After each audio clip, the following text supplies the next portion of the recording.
Hi, good morning, and welcome to the ZP vlog and podcast.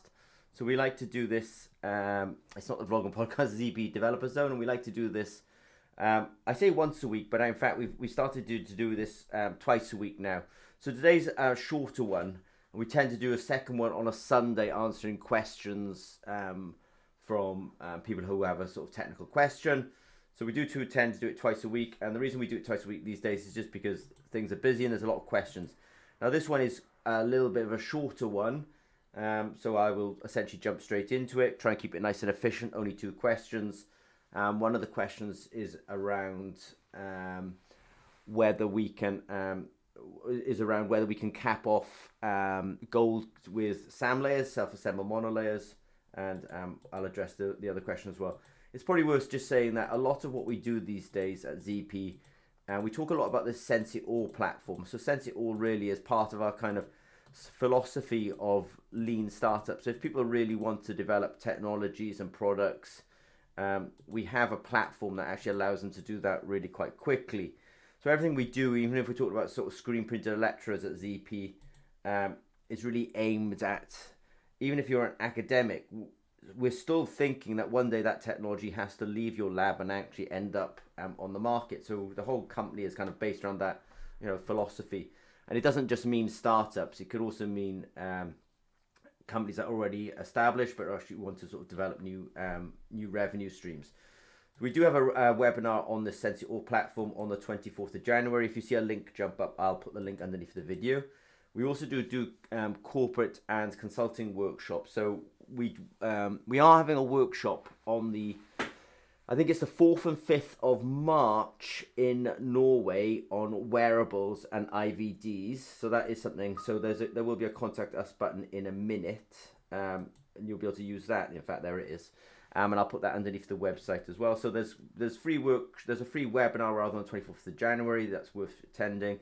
There's also personal workshops, or come on our site for workshops. There's also a conference that we're organizing on the commercialization of electrochemical assays, and I'll also put a link to that as well. So one of the first questions here was measuring glucose in a flow cell. So you can measure with a ZP sensor in a flow cell, really sort of no, let's say, issue. And you can receive from ZP a SAM or self-assembled monolayer of alkyl-thiols, somebody's Octyl-thiol or Decyl-thiol. So it's actually Octyl-thiol, actually, because we use them as Octyl-thiol quite a bit in our work, actually. This is a side note, but we used to do a lot of SAM layers. I've kind of gone off them a little bit over the years because gold has become so intrinsically expensive. Not intrinsically expensive, just explicitly expensive. It is expensive these days, but that said. So first of all, question number 1 about measuring glucose in a flow cell. So at ZP, obviously, we have simply the world's biggest range of biosensors, from glucose to oxygen to lactate to hydroperoxide to pH to chlorides. They're all up there, even with histamines. And glucose is sort of near the top of this. And that's because, in fact, glucose, I think, was the first biosensor that ZP ever made. If you look at my own history, you'll see I've got a lot of background in blood glucose strip and also continuous glucose monitoring, CGM. So the company's kind of baked in the glucose, but we obviously also had the intellect to understand that we could make many more sensors as well. So we do, if you see a link, don't worry, I've put the link up. So we do have a bit of a page describing our glucose sensors. If you can't interpret the data, it's fine, but most of the data on the web page actually indicates that these are what's called our glucose sensor has the capability of being continuously used. And I've then actually sort of found the sensor that I actually recommend that you did use. So I realized one thing, I should have put in a bit about a test solution, but I haven't. But here's the sensor itself. And this was also a flow cell I'm going to recommend as well. And make sure that I've done a screenshot so you can actually find that particular flow cell. And then I have a bit of a video as well, so, sort of showing one of our engineers taking the flow cell. He's putting the sensor, here's the sort of, he's going to put the sensor into it in a minute. He'll screw it down and essentially it's good to go. So we do have a, there we are, he's screwing it down. So we do have a flow cell and the ability, let's say, to, and here he's using a syringe pump, so he's talking all the way through that.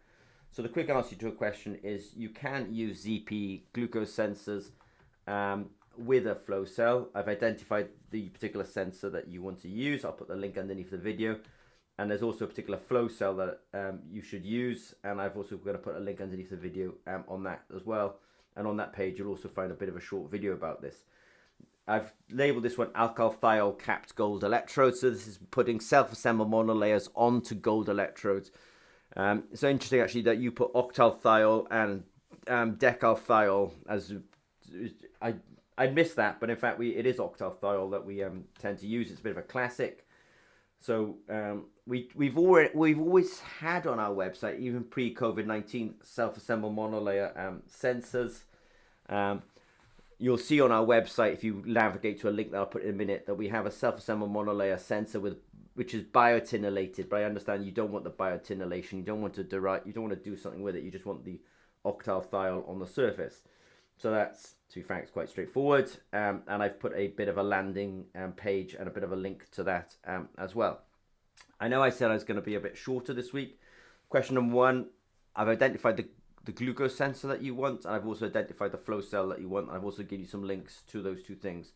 Question number two, it was really just an inquiry, can we do it? Well, the answer is we actually already do it, and we have something, a biotinolated self-assembled monolayer, because people would like to put antibodies on there. I understand that you don't want it functionalized, you just want a sort of a passive layer of octyl-thiol, and in fact, so it's quite straightforward, and I've put a link for that. As I say, it's a bit shorter this week, but it's because we're also going to do it on Sunday as well. You know, so as the working week has got busier again, then we're starting to do 2 a week now, and I think the one on Sunday will be slightly larger. But if you have any questions of ZP, don't hesitate to reach out to us. Okay, thanks very much.